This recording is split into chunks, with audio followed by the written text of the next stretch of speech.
বাংলাদেশ থেকে ১৩৭২ কিলোমিটার হেঁটে এভারেস্ট জয় করেন ইকরামুল হাসান শাকিল। ঐতিহাসিক এ জয়ের পর শুক্রবার সকালে বিশ্ব সাহিত্য কেন্দ্রে পতাকা প্রত্যর্পণ অনুষ্ঠিত হয়েছে।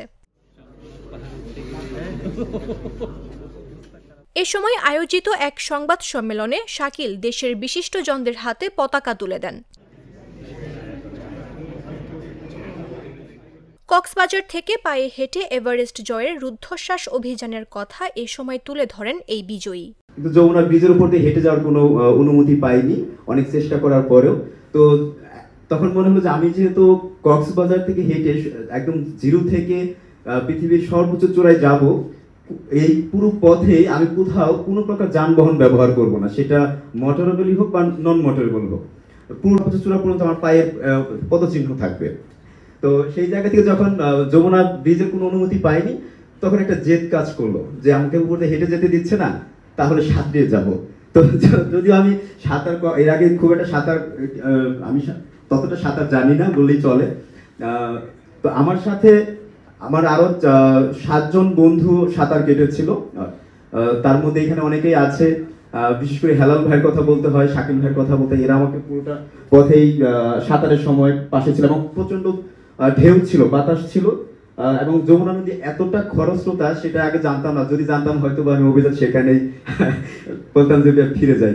তো যাই হোক, আমি সেটা শেষ করতে আমাদের রাত 8টা বেজে যায়। আমরা বিকেল 4টায় নদীতে নামি, 28 কিলোমিটার পথ হেঁটে গিয়ে তারপরে আমরা নদীতে নামি। নেমে 4 ঘন্টা আমরা সাঁতার কাটি, প্রায় 3 কিলোমিটার নদী আমরা সাঁতার কাটি। আমার এই অভিযানের পৃষ্ঠপোষক হিসেবে যারা ছিলেন, কারণ পৃষ্ঠপোষকতা ছাড়া তো আর অভিযান করা সম্ভব না, তো তাদের প্রতি আমাদের কৃতজ্ঞতা শেষ নেই। কারণ হলো তাদের কারণেই মূলত আমরা অভিযানগুলো করতে পারি। তো আমার এই অভিযানে নেপালের একটা প্রতিষ্ঠান ছিল পৃষ্ঠপোষক হিসেবে, মাকালু ই-ট্রেডার্স, যারা আমার এই অভিযানের সকল গিয়ার এবং ইকুইপমেন্ট দিয়েছে। সিস্টেমা টুথব্রাশ, যেটা জাপানের নাম্বার 1 টুথব্রাশ, আমাদের বাংলাদেশের লায়ন কল্লোল গ্রুপ এটাকে করেছে। তো এই তারা ছিল আমার এই অভিযানের পৃষ্ঠপোষকতায়। মিস্টার নুডলস ছিল আমার স্ন্যাক্স পার্টনার, ছিল মিস্টার নুডলস, প্রাণ এগ্রো লিমিটেডের মিস্টার নুডলস ছিল। অনুষ্ঠানে অধ্যাপক আব্দুল্লাহ আবু সাইদ বলেন, দুঃসাহসিক এসব কাজ বিশ্বের বুকে বাংলাদেশের নাম উজ্জ্বল করবে। আমি একটা কথা সবসময় বলি, সেটা আজকেও বলি, যে পথ যত দীর্ঘই হোক, আসলে আমরা যাই কিন্তু একটা পা ফেলে।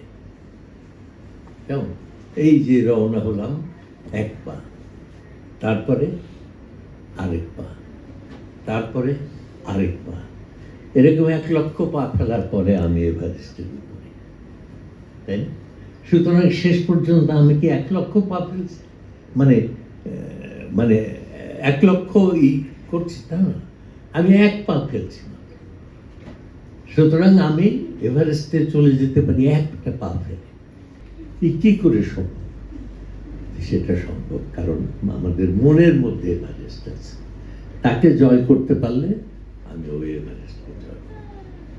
এবং আমাদের দেশে যে জনসংখ্যা, তাতে আরো অনেক অনেক মানুষের এভারেস্টে যাওয়া উচিত, কেমন? এবং আশা করি যাবে। এবং ইনাম ভাইরা এইটাতে যে উদ্যোগ শুরু করে দিয়ে গেলেন, এটা তো ইতিহাস, এটা চলতে থাকবে, এটা চলুক। এবং শাকিলকে আমি আরেকবার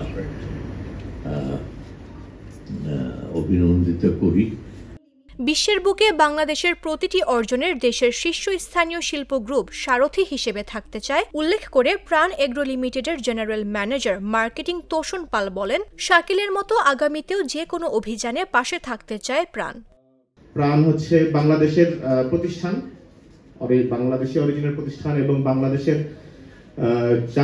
যেখানেই চেষ্টা বাংলাদেশের পক্ষ থেকে বড় কিছু অর্জন করার, বিশ্বের বুকে দেশের নাম তুলে ধরার, সেটার সাথে দেশের প্রতিষ্ঠান হিসেবে থাকতে আমরা চাই। এবং আমরা খুশি হই যদি আমরা সেটাকে সুযোগ থাকে আমাদেরকে সহযোগিতা করার এবং সেটার সাথে অংশ নেওয়ার। বিশ্বের বুকে বাংলাদেশকে রিপ্রেজেন্ট করে। আপনারা হয়তো অনেকেই জানেন যে অনেকগুলো দেশে, 150-এরও বেশি দেশে আমাদের প্রাণের পণ্য, বাংলাদেশে উৎপাদিত পণ্য রপ্তানি হয়।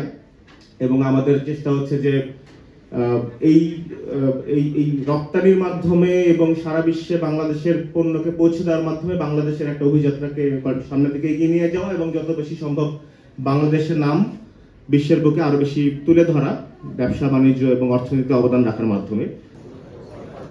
জাগো নিউজ, ঢাকা।